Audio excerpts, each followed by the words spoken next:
Largamos, por favor. Belén, después te compramos rifa.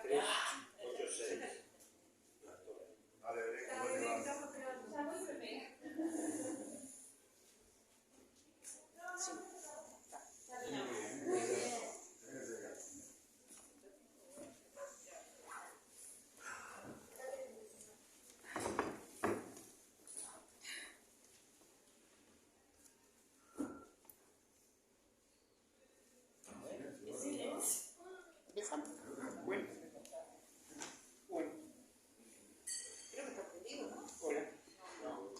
Hola. Bueno, voy a tratar de transmitir las ideas que me surgieron a partir de este tema del rumbo al progresismo, de los límites y demás. No es un tema sencillo en sí mismo y en mi caso además, a medida que fui preparando esto y otras cosas que fui escribiendo sobre esto, me resulta a veces difícil separar el haber sido parte de esto, ¿no? Entonces eso para mí es...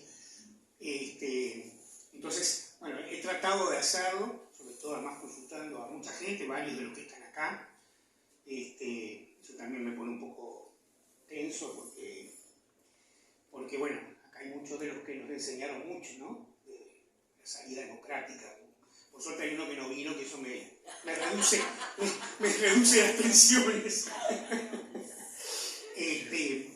Entonces, lo dividí un poco en 7 puntos, digamos, una mitad para tratar de hablar de la cosa más conceptual y de lo que se hizo, y otra mitad para tratar de ver dónde estarían los principales ejes de la ruptura de esos límites o de esas debilidades que tuvimos, ¿no?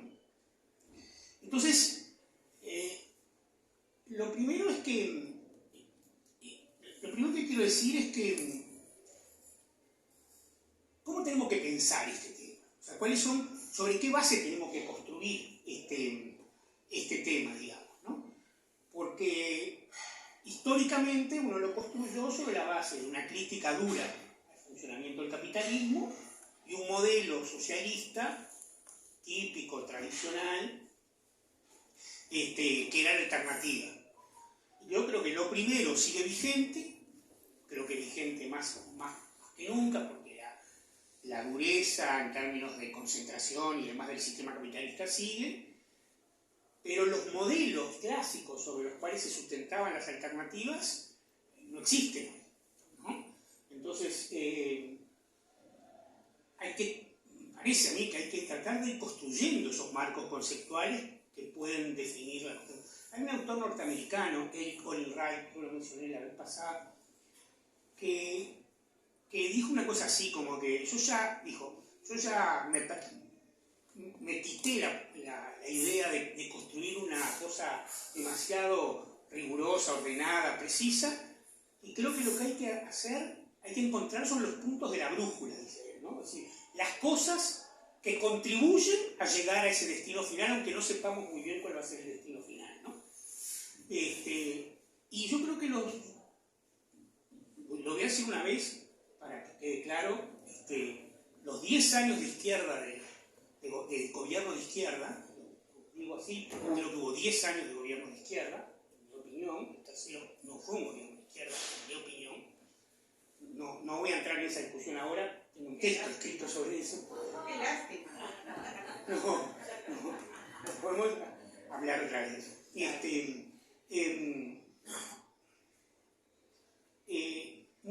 Las cosas que voy a analizar de ese periodo van a intentar ser analizados en esa óptica, en la medida, bueno, si había una brújula hacia el socialismo, una brújula hacia el cambio de modelo estructural, si había una brújula hacia sustituirla, como dice un texto que Jorge escribió, la explotación por la cooperación. Si ese es el punto final, bueno, ¿qué cosas fueron en esa dirección? Mejor, peor, y qué cosas no lo fueron.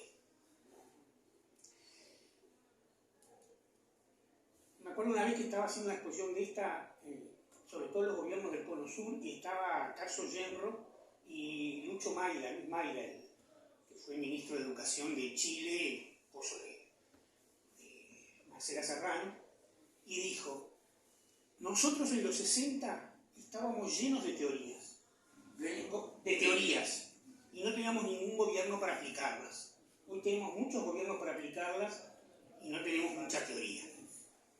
Será así, tan así, bueno, saquémosle un poco está un poco caricaturizado, pero algo de eso que hay, ¿no? Entonces, ese es como el primer punto. El segundo punto es qué cosas fueron importantes, buenas, ayudaron, digamos,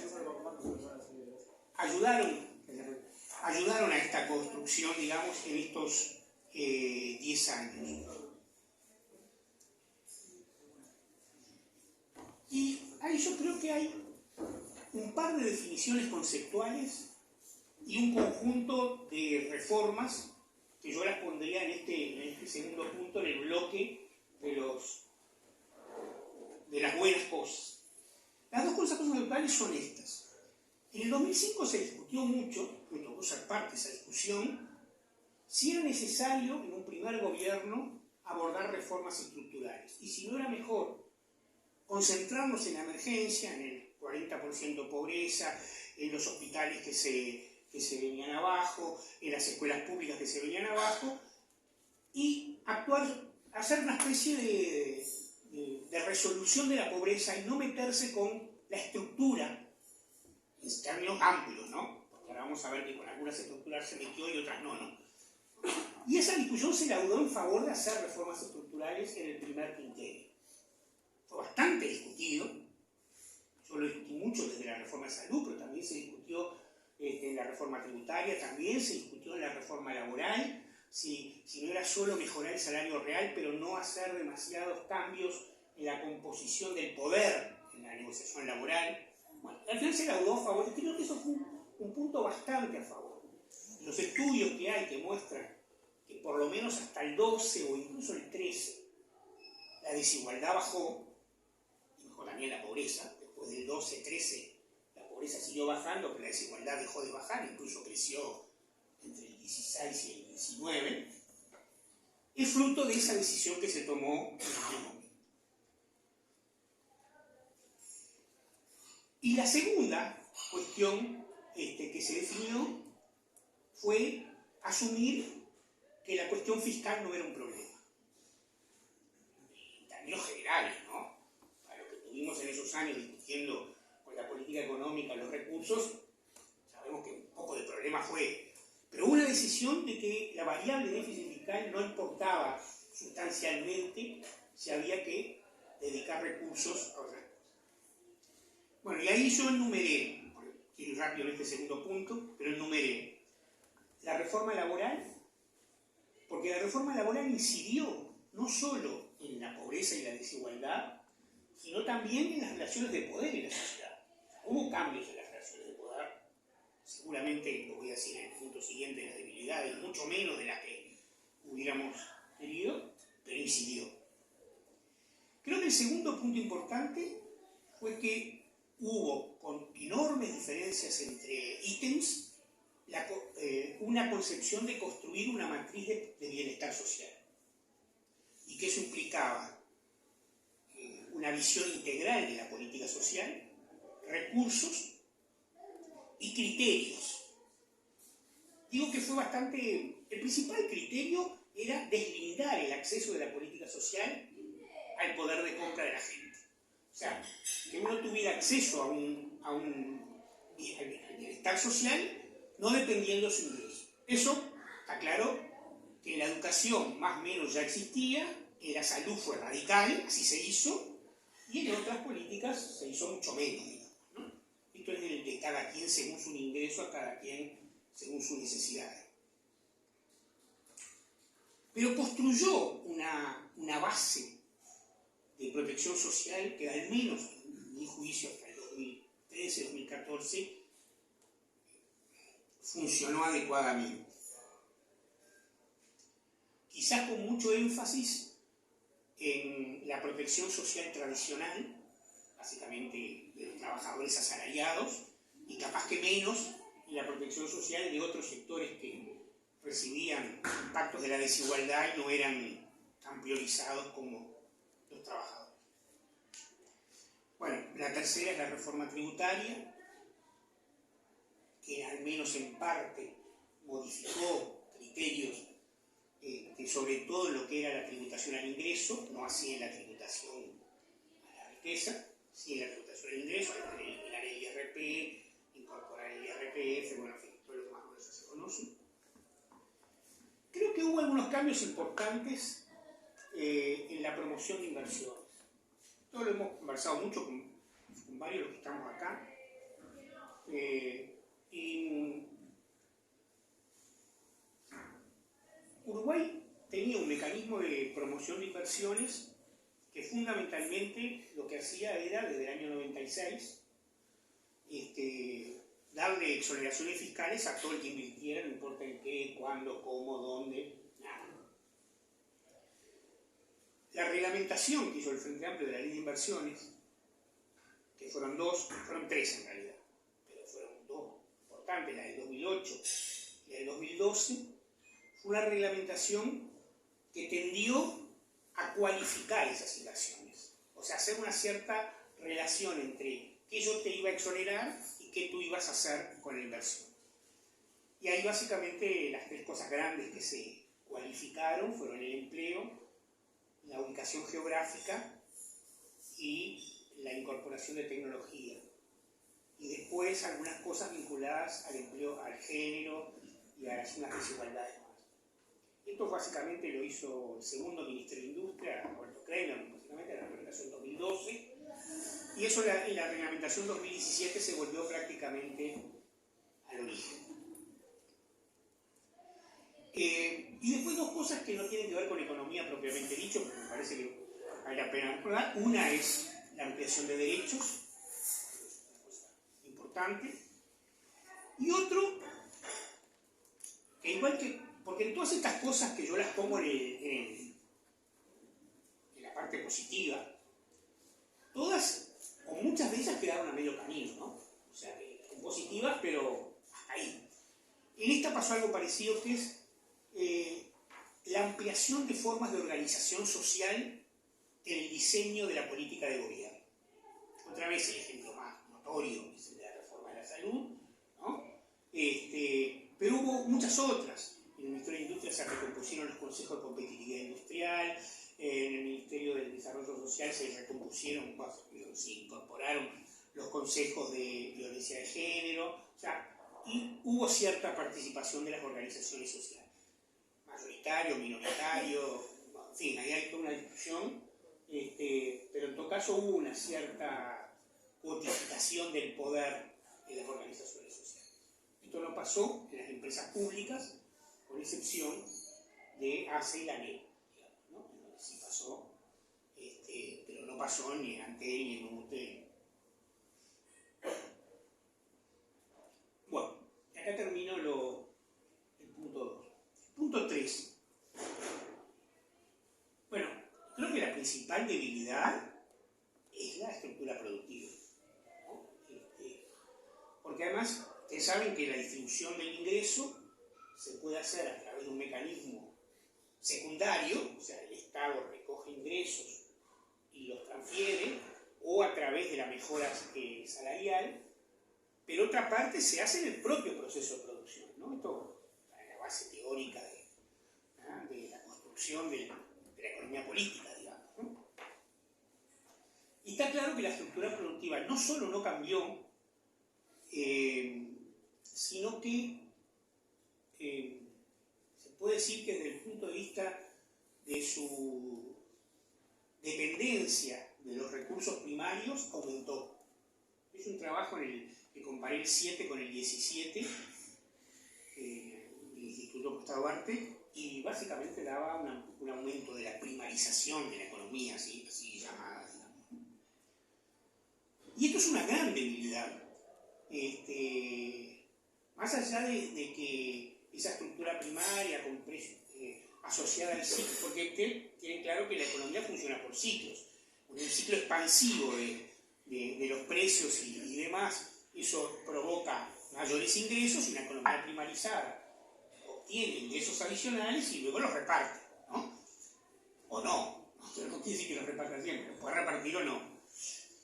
Pero cuando ese ciclo empieza a tener problemas, digamos, ¿no? Y eso, tirado para atrás, ha pasado mucho, los problemas de la dependencia que genera esa estructura primaria se hacen muy visibles, digamos, ¿no? Y claramente hay dos niveles de dependencia relevantes en la estructura primaria.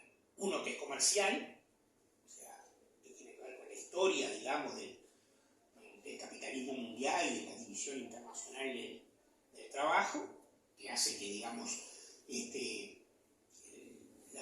dependamos de productos de bajo valor agregado, baja intensidad de empleo, etcétera, etcétera. Y otra tecnológica, ¿no? Porque buena parte de los desarrollos tecnológicos, incluidos los que se mejoró la producción primaria, porque esto es mucha discusión. Cuando nosotros presentamos en la encuesta que trajo en el 2017, algunos compañeros dijeron, no, pero mirá que la carne tiene chip y... Entonces, yo decía, primero, que son marginales esos casos en el global, no es en mi opinión. Y segundo, que además el desarrollo tecnológico asociado, en buena parte siguió siendo dependiente de la matriz tecnológica previa. Además hay un dato que es muy relevante. La Cámara de Industria publica una estructura de exportaciones por nivel tecnológico. Uruguay exporta 80 y pico % de productos derivados de recursos naturales, sea primarios o... Entonces, este problema de la dependencia comercial y tecnológica que generan una dependencia casi absoluta de los recursos naturales es muy relevante y le pone un freno a cualquier otra transformación, digamos, ¿no? Que cuando hable de las propuestas voy a volver a hablar. Lo otro es la extranjerización de la tierra, ¿no? Ese es otro punto débil, digamos, de este proceso, sobre todo la tierra, que es un insumo altamente concentrado. Y obviamente eso, bueno, acá hay mucho trabajo, Rodrigo está por ahí, soy uno de los que ha hecho esto, pero obviamente eso genera, digamos, una distribución de la renta, eso genera un crecimiento en los periodos del ciclo expansivo, un aumento de la renta agropecuaria, y eso genera una tierra extranjerizada, empeoramiento de la distribución de esa renta adicional en el resto de la sociedad, digamos, ¿no? Eso trae además aparejado otros temas vinculados al tema del tipo de cambio y eso, que no me voy a meter porque no lo conozco ni manejo mucho.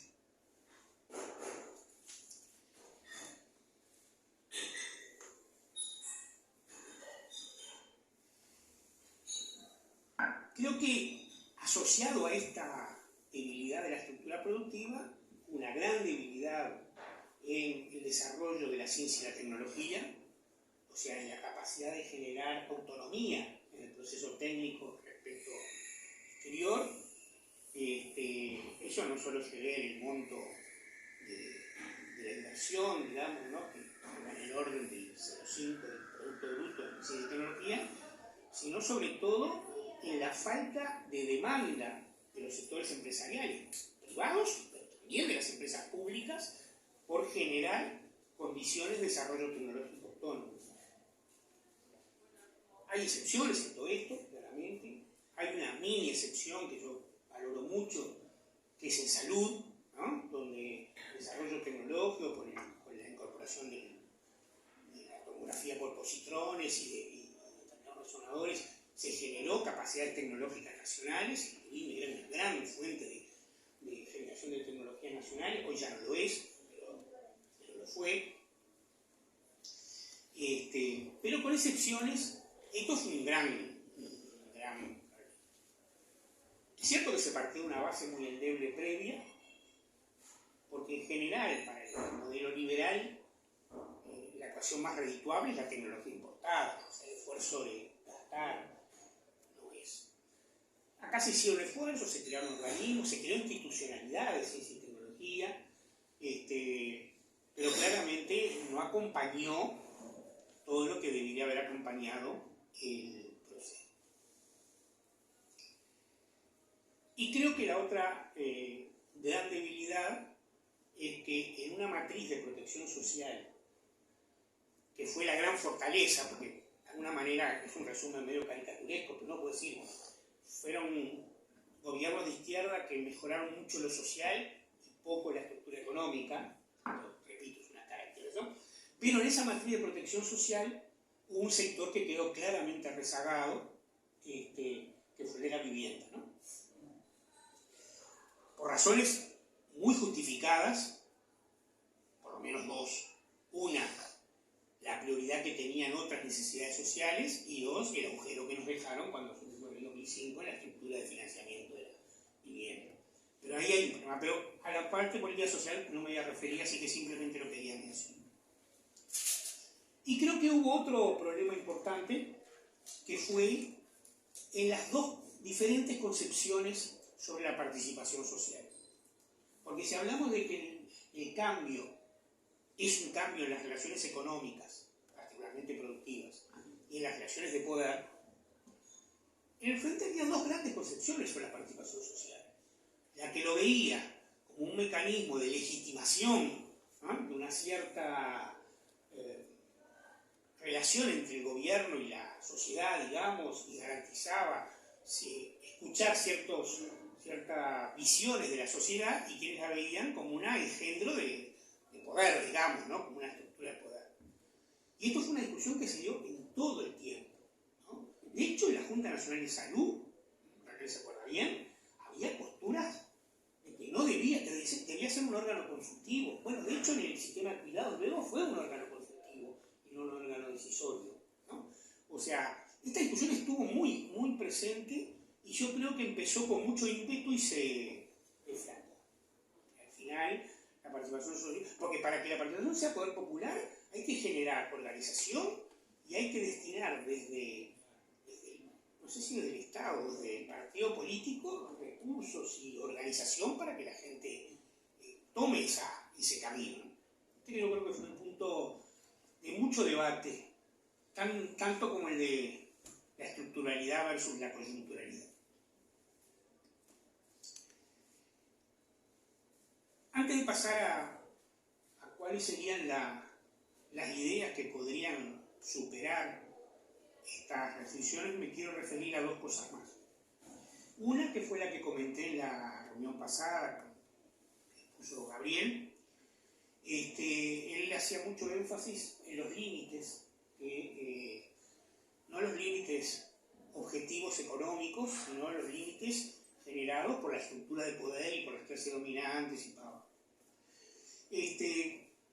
Y yo creo que, como lo dije la vez pasada, 2013 fue un año bisagra para la transformación de la actitud de la clase empresarial, de mirar, no sé, puede ser con buenos ojos, o por lo menos de participar del proceso. Los que estuvimos en los consejos de salario sabemos que su participación siempre fue muy dura, muy enfrentada, pero finalmente terminaban siendo parte de ese proceso en un contexto del ciclo económico expansivo, a una actitud desafiante respecto al gobierno. Y yo mencionaba un documento que yo le envié a Mariana, que hicieron la Confederación de Cámaras Empresariales en el 2013 y le entregaron al gobierno, en donde decían, en buen romance, hasta aquí llegó mi amor. Ya coparticipamos mucho en el reparto de los excedentes, ahora se acabó. De hecho, en la quinta ronda de Consejo Salario, la segunda del segundo gobierno, que fue una característica clave de la reforma laboral, yo no lo dije, para curar la parte del logro, fue que en el segundo periodo de gobierno se definió que los consejos de salarios no solo tenían que contribuir a mejorar el salario real, sino a reducir la desigualdad entre los salarios más altos y salarios más bajos. Y ahí apareció la pauta especial para los salarios más sumergidos. Sobre todo fue grande en la cuarta, en la quinta fue importante también, ya fue mucho más resistida porque es post-2013, o en el 2013, y después desapareció.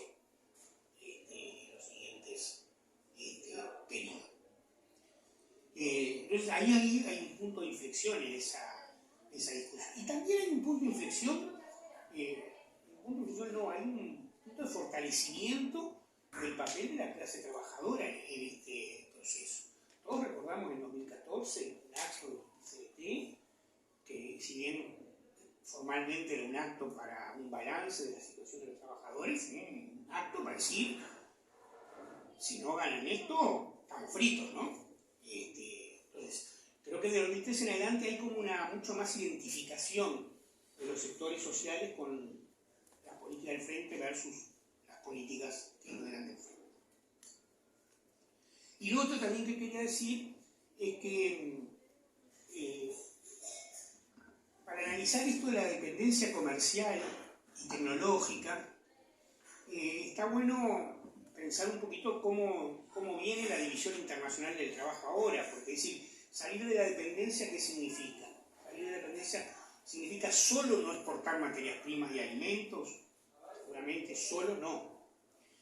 Entonces ahí hay un trabajo muy importante en el 2017, bueno, hay mucho trabajo, pero que es de Roberto Kleinerman, que es un documento en la que caracteriza a América Latina.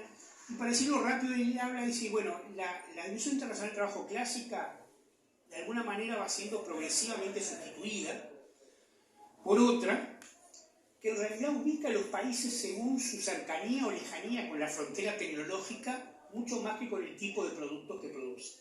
Porque la frontera tecnológica puede ser de productos de base de recursos naturales. Entonces ubica los de la frontera tecnológica máxima, los que producen bienes tecnológicos pero de nivel medio, los que producen tecnología intensiva en mano de obra, básicamente productos manufacturados pero de mano de obra barata, y los que siguen estando, el cuarto grupo, los que siguen estando en la producción de recursos naturales. Y él ubica a América Latina básicamente en ese grupo y a Uruguay particularmente en ese. Pero esto lo traigo porque la idea del acceso a la tecnología pasa a ser un aspecto, así como en las primeras fases del capitalismo la dependencia estuvo más centrada en lo comercial, en la segunda fase estuvo más en lo financiero, en la tercera fase estuvo más en lo financiero y en lo productivo, en esta claramente está en lo productivo tecnológico. Digamos, ¿no? ¿Desde cuándo? Y por lo menos desde los 80 del siglo pasado para acá. Bueno, esto obviamente lo permitirán las tecnologías, etc. Y ahora sí voy a hacer algunos comentarios sobre el futuro. A mí me parece que un punto central de la discusión es si una política de desarrollo o de, bueno, llamémosle desarrollo para facilitar el término, exactamente qué es, desde una perspectiva de tránsito hacia el socialismo, de tránsito hacia mayores niveles de desmercantilización, etcétera, etcétera, como dije al principio, requiere o no dosis de planificación. Porque obviamente la idea de la planificación centralizada es una idea que ya poco se usa. Y me parece que este punto es un punto muy importante. Entonces la pregunta es, ¿qué significa planificar el desarrollo? En mi opinión, bueno, en la opinión de varios, algunos de los que están acá también, la idea es tener un norte de ese desarrollo, un norte que implica gestionar recursos y también definir sectores sobre los cuales debe concentrarse el esfuerzo del desarrollo. Esto a las políticas liberales o a las políticas de izquierda más asociadas al crecer para distribuir, digo un poco, pero digamos básicamente en la izquierda, la postura de los de izquierda, por decirlo de alguna manera, es para mí, crecer para distribuir, esta idea no está. La idea es que hay una asignación de recursos y de prioridades por sectores que lo hace el sector empresarial, arriesgando, invirtiendo, ¿no? El propio mercado. Entonces, la planificación del desarrollo y por lo tanto la promoción de inversiones, que es el resultado natural, o el primer resultado de la planificación del desarrollo, tiene que tener criterios políticos, ¿no? Criterios de asignación política y no necesariamente de rentabilidad. La reglamentación 2012 se aproxima un poco a ese criterio porque introduce cosas que son importantes de la economía política, aunque no sean tan importantes desde el punto de vista de la economía, pero obviamente muy suave, ¿no?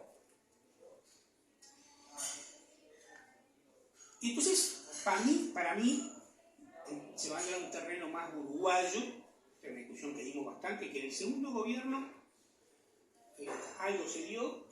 Es clave dividir dos organismos que los dos tienen incidencia en la economía del país y que deben tener funciones distintas, que es quien se encarga de la macroeconomía, o sea, el Ministerio de Economía, y quien se encarga de la planificación para el desarrollo, que debe ser la Oficina de Planeamiento y Presupuesto. Para lo que fue creada, además.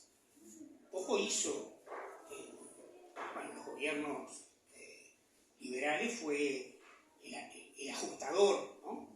Pero incluso en los gobiernos, repito, en el comienzo del primero y en el segundo, para mí hubo algo de esto.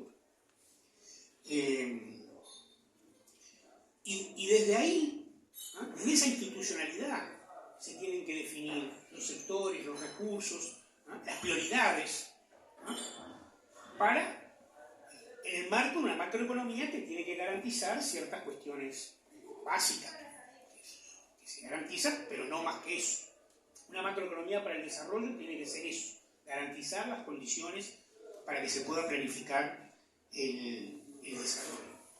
Digo que algo de esto en el segundo gobierno hubo, porque hubo gabinete productivo, lo presidía la OPP, también hubo gabinete social, dicho sea de paso, pero sobre todo hubo gabinete productivo, hubo un rol bastante activo de ciencia y tecnología en el proceso, bastante activo para las limitaciones que ya mencioné, porque ahí en este tema institucional de OPP versus MEF, ¿no? Versus OI, hay toda una discusión sobre dónde va la ciencia y tecnología, ¿no? Es mucho, si es un ministerio, bueno, pero yo eso no sé mucho, así que no voy a opinar. Lo segundo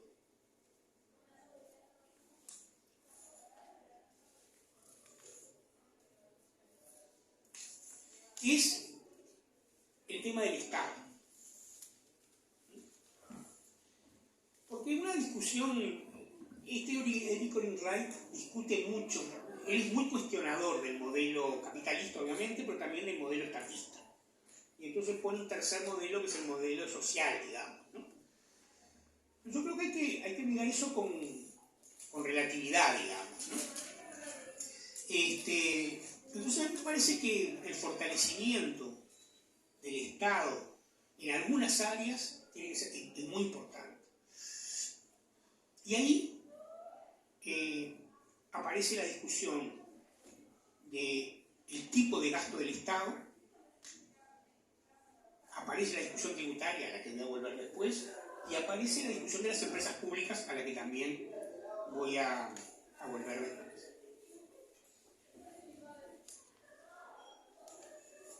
El tercer criterio, antes de pasar el tercer criterio, es cómo podemos hacer que los trabajadores tengan mayor incidencia en la determinación de los destinos de esa planificación del desarrollo. Entonces, aquí me parece que donde estamos más en cero, y obviamente están las negociaciones tripartitas, los consejos salarios, pero eso lo dejo, de eso ya hablé. Pero creo que estamos más en cero. Acá, este es un tema que nunca pensamos nosotros, ¿no? O sea, siempre vimos en la reforma laboral, que le toca más a los trabajadores, como darle mayor poder a los trabajadores, darle mayor participación, mejorar el salario, mejorar el empleo. ¿Por qué no se pueden discutir cuestiones como la participación de los trabajadores en los consejos de dirección de las empresas, en el capital accionario de las empresas, En esto hay algunas experiencias en Europa. Acá, cada vez que esto se planteó, al menos que yo lo recuerdo, siempre fue una oposición acérrima, ¿no? Pero bueno, hay toda una parte de discutir la institucionalidad pública y privada. No estoy hablando solo de las empresas públicas, estoy hablando de las empresas privadas, los consejos accionarios, la toma de decisiones, incluso no tendría por qué ser solo de los trabajadores, podría ser de los usuarios, podría ser que quienes reciben el servicio de agua puedan ser parte de un consejo de decisión de la empresa, bueno, en este caso el agua pública, pero que hablando en las telecomunicaciones o demás. Y me falta uno que ya se lo... Bueno, y obviamente el último punto en esto antes de pasar a cosas más puntuales, es el tema de la propiedad de los medios de producción.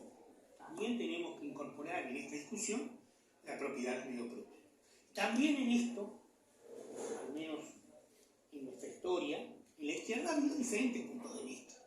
Hay puntos de vista de que la propiedad social, expresada en las cooperativas y demás, es un mecanismo de resolución de situaciones críticas para los trabajadores, y otras que es parte de un proyecto de conformación de la gestión empresarial.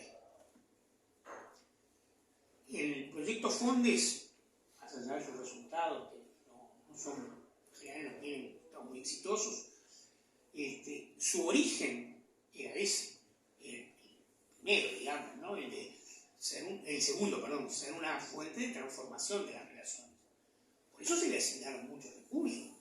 Pensemos que el 25% de las utilidades del Banco República, en el momento que el banco estaba en expansión, era mucho dinero.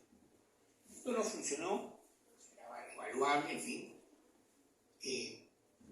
Pero me parece que por ahí, por el lado de la economía social, hay cosas para hacer. Y hay cosas para hacer no solo en los servicios productivos, también en los servicios sociales, ¿no? La vivienda es notorio que en Uruguay hay mucho avance, pero también podría ser en la salud, también podría ser en la educación. Bueno, para que ustedes tengan una idea, hoy en la Federación de Cooperativas de Producción del Uruguay, la rama con más cooperativas es la educación. Cuando yo me fui de la Federación en el 2005, a trabajar allí, era el taxi, era unas otras. Hoy es la educación. Más del 70%. O sea, quiere decir que hay un empuje. Bueno, funcionan bien, ¿no? Si está bien que tengan fondos públicos y sean... Esa es otra discusión, ¿no? Pero yo creo que educación y salud son dos áreas en la cual el Estado y la organización social pueden cambiar la lógica de funcionamiento en relación a lo que son. Bien, ahora quiero terminar con algunas propuestas, no concretas, pero cosas más que tendrían que estar en la discusión, partiendo de la base que son propuestas casi exclusivamente orientadas a enfrentar las dos principales debilidades del anterior, que es la estructura productiva y la inserción internacional. Para mí los dos grandes agujeros, digamos, que obviamente son agujeros demasiado importantes, demasiado cualitativos y de demasiada incidencia, y que demoraron en hacerse visibles por varias razones, pero que hoy o en el 2017, 2018 era muy claro. Y la primera es, bueno, lo que está en cuanto a programa de gobierno al frente hay, yo creo que desde que yo me acuerdo, que es cambiar la matriz productiva, pero que nunca pasó de ser en mi opinión, de ser un eslogan, y no ser demasiado claro de qué se estaba hablando, y no ser demasiado implementado en distintos gobiernos al frente, repito lo que pasaba, salvo en algún pedazo, en algún momento del periodo del segundo periodo de gobierno de cambiar la matriz productiva significa agregar valor, salir de la estructura primaria. Y ahí hay una discusión que es importante, interesante, pero es importante. Y es, hay que agregar valor a los productos provenientes de recursos naturales, pero que nuestra estrategia sea de mayor valor incorporado. Si hablamos de la lana, la vestimenta, si hablamos de la celulosa, los muebles, si hablamos de la carne, el corned beef, si hablamos de los lácteos, los yogures, y así sucesivamente. En cada rubro podemos hablar de una cadena que en Uruguay termina básicamente en la primera fase industrial, o en el mejor de los casos en la segunda. O hablamos de que hay que salir lo más posible de esa dependencia de recursos naturales, aun cuando sean productos con valor agregado, y ir a productos que no dependan de los recursos naturales. Bueno, y ahí hay también muchos ejemplos de cosas que se han hecho, vinculados a medicamentos. El sector salud tiene ahí varias cosas, medicamentos tiene un cierto nivel de producción nacional, nacional porque se produce acá, no porque los propietarios son nacionales, porque básicamente los que producen eran laboratorios nacionales, casi todos hoy propiedad de capitales extranjeros, digamos. Tampoco las materias primas. Pero lo que yo quiero decir es que los viejos laboratorios transnacionales, ellos no producen nada. Lo que producen son los viejos laboratorios nacionales, que incluso se siguen llamando realmente Asociación de Laboratorios Nacionales, un poco nacional. Pero bueno, hay una experiencia en el área de audiovisuales, de diseño, bueno, el software tan nombrado. Siempre en niveles tecnológicos, que si lo ubicamos en el esquema que dije al principio, en el mejor de los casos en el tercer nivel, y capaz que alguno trepa un poquito al segundo, digamos, ¿no? Pero muy lejos, a mi opinión, por lo menos, no soy un súper conocedor de esto, de la frontera. ¿Y por qué importa agregar valor? Bueno, porque agregar valor implica incorporar innovación, reducir nuestra dependencia de los precios internacionales de los productos primarios, generar trabajo calificado, porque en general el valor agrega más trabajo calificado que el trabajo de las primeras fases, tanto agropecuarias como industriales de primera fase.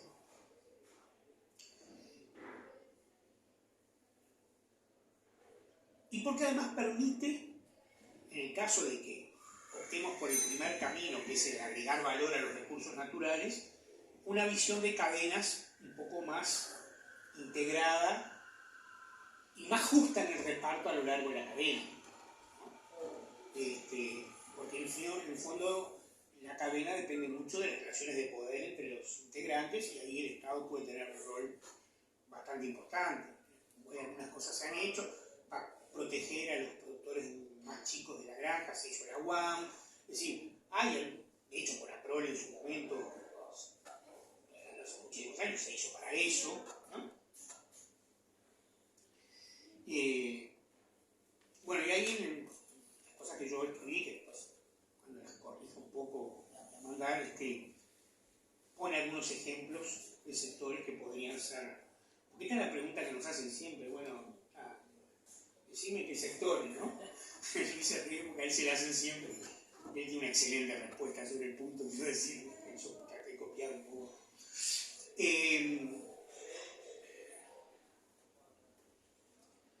Bueno, esto va asociado obviamente al desarrollo tecnológico, no me extiendo un poco en esto, pero ahí hay un rol muy importante. Yo siempre me acuerdo cuando en el 2007 la Comisión Sectorial de Investigación Científica de la Universidad de la CSIC me llamó para decirme, queremos hasta ahora el desarrollo tecnológico aquí era en los sectores productivos tradicionales. Nosotros queremos meter esto en salud. Y de hecho, no solo se metió, sino que tuvo bastantes éxitos de lograr producciones nacionales a través de investigadores que se fueron presentando. Ahora, eso requiere una actitud activa del Estado, pero inducir demanda de los sectores empresariales y particularmente de las empresas públicas, ¿no? Que también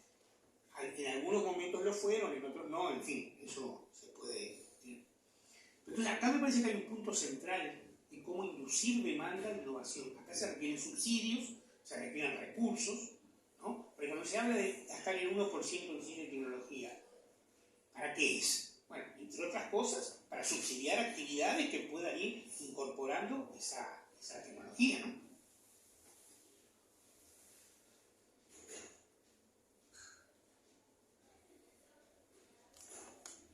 Después hay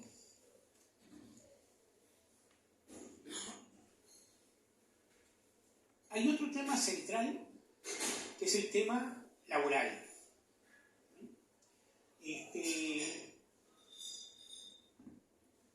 Creo que nosotros deberíamos ir por un tránsito que mantuviera la estructura institucional, que recuperara la idea de los salarios sumergidos. Vamos a encontrar una situación crítica. Hoy salió el informe de los hoy 25.000 pesistas, en aquel momento 10.000 pesistas, y no solo es peor, no solo es malo, sino que es casi 100.000, si no recuerdo mal, peor que en el 19, o sea, llevándolo a valores constantes, ¿no? Pero más allá de eso, que es una discusión más, yo creo que hay que incorporar una concepción de empleo estatal o público, diferente. Hay compañeros que plantean, digamos, la necesidad de que a todo aquel que lo quiera, el Estado le garantice un empleo durante los primeros 2 años después de que cumpla 18 años. Que cumpla 18 años. O sea, es una cosa parecida a la renta básica universal, pero aplicada al empleo, ¿no? O sea, con una contrapartida de empleo. Porque la renta básica universal es un poco eso, ¿no? Pero sin contrapartida de trabajo, ¿no? Pero eso, habría que pensar en esas cosas, porque alguien le tiene que darle poder a los que no tienen poder en el mercado de trabajo para que durante un tiempo, porque Uruguay tenía ese objetivo, no lo cumplió ni de lejos, ese objetivo cumplió otros, muy bien, pero ese no lo cumplía. Y para eso hay que crear una estructura, digamos, de trabajo en el Estado público que lo pudiera garantizar. Después, es claro que todo esto que estamos hablando, políticas de empleo para garantizar la igualdad de oportunidades, bueno, la matriz de protección social, el cambio de la matriz productiva, todo eso requiere plata, ¿no? Cuando el Frente asumió, el Estado gastaba algo así como el 23% del producto y cerró con un 29%. Ahora, no sé cuánto, yo creo que estos van a cerrar más o menos igual, al final, porque ahora viene, pero van a cerrar por ahí el 28.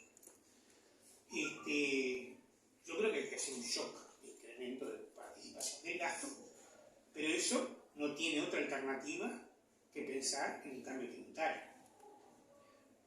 adicional al que ya hubo.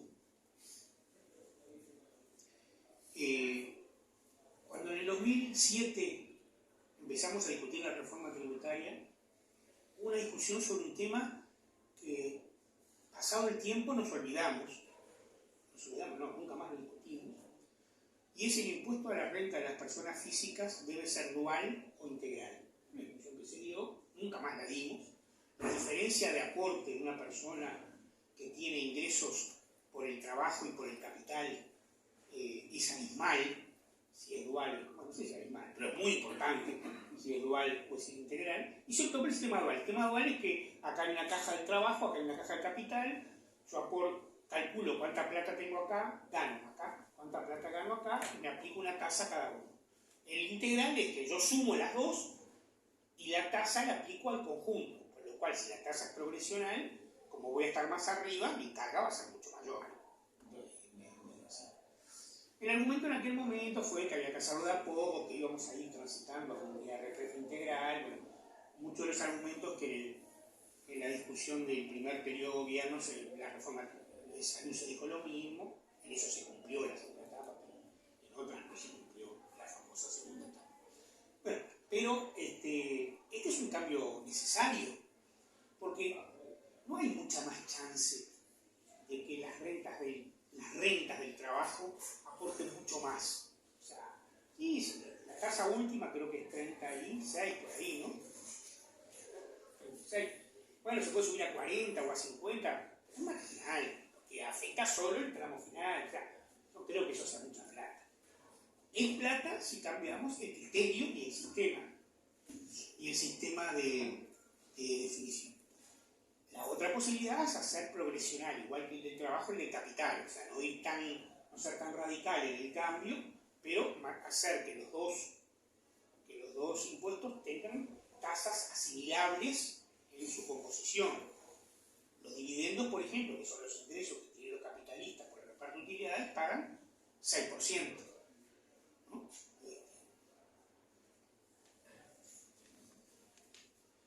Y después está todo el tema del patrimonio, ¿no? Que en Uruguay se decidió eliminar el impuesto al patrimonio de las personas físicas. La reforma tributaria del Frente decidió eliminar el impuesto al patrimonio de las personas físicas. Por un argumento que también, ¿no? No sé si los aburro con muchas discusiones que dimos en aquel momento, pero son parte de la economía política de los límites, ¿no? Los compañeros, básicamente, la otra barra, digamos, decían que el patrimonio es renta acumulada. Yo tengo patrimonio porque tuve renta.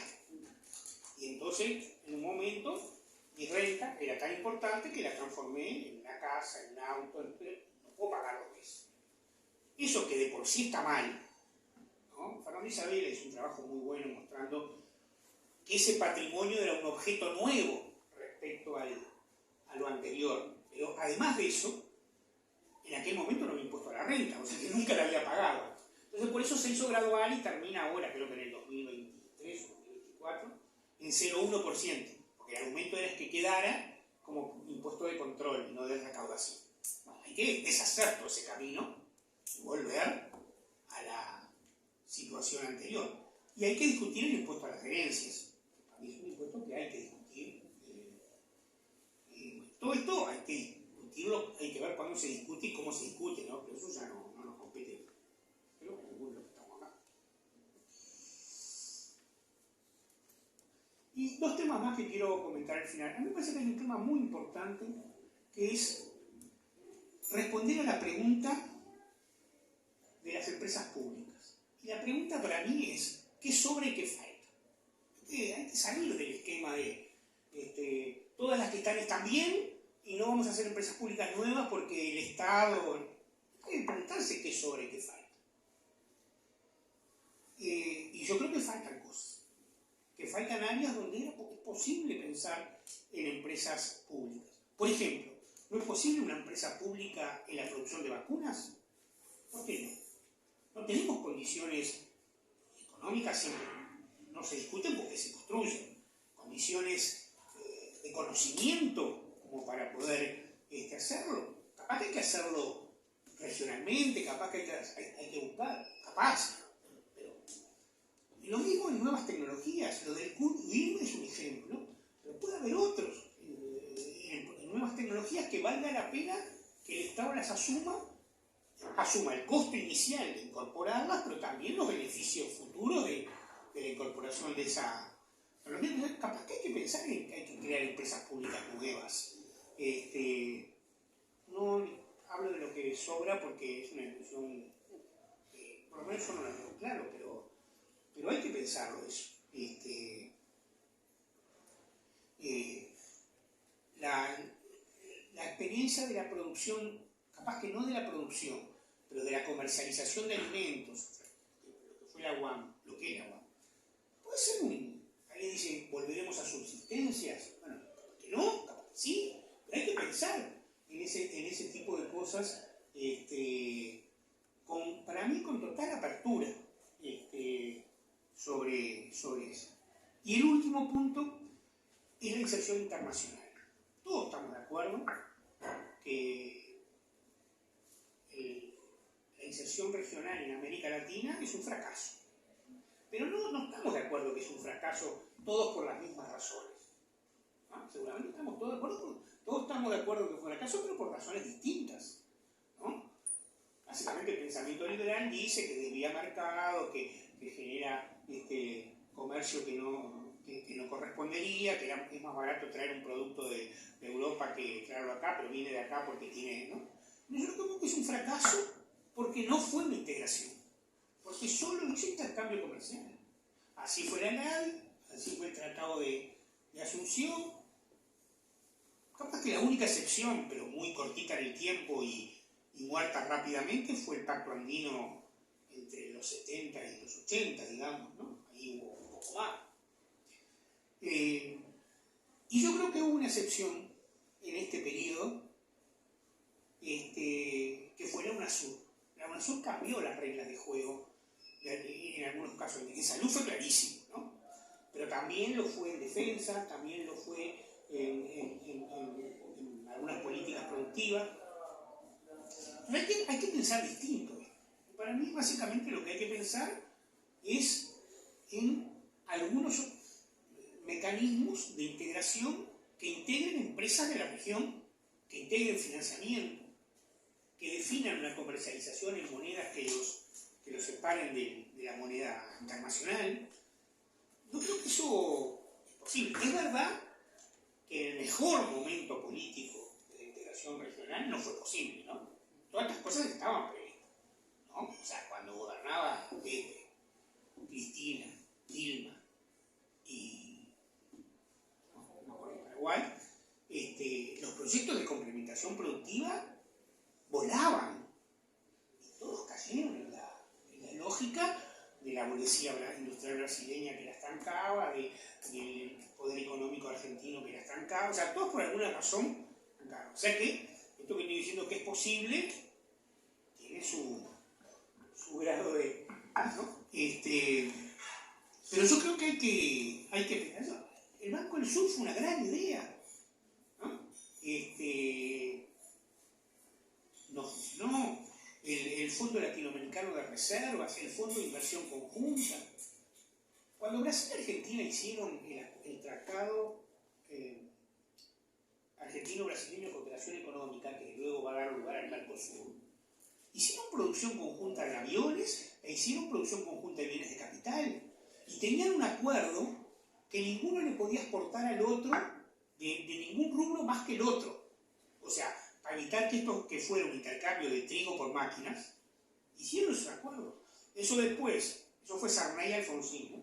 Eso después llegaron Menem y Collor, cambiaron eso, trajeron a Uruguay y Paraguay, crearon el Mercosur y se acabó el tratado argentino-brasileño. Pero quiero decir que hay experiencias anteriores de niveles de integración en donde pensar desde afuera de lo comercial es posible.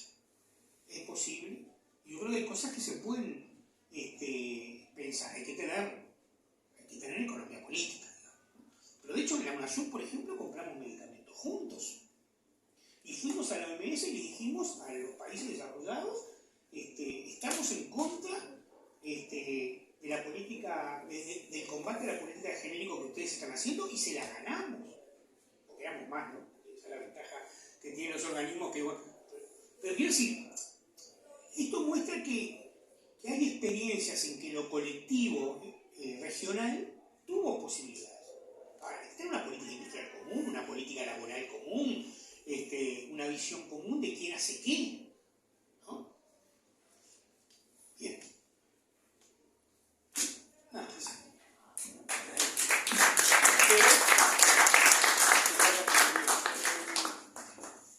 Si alguien quiere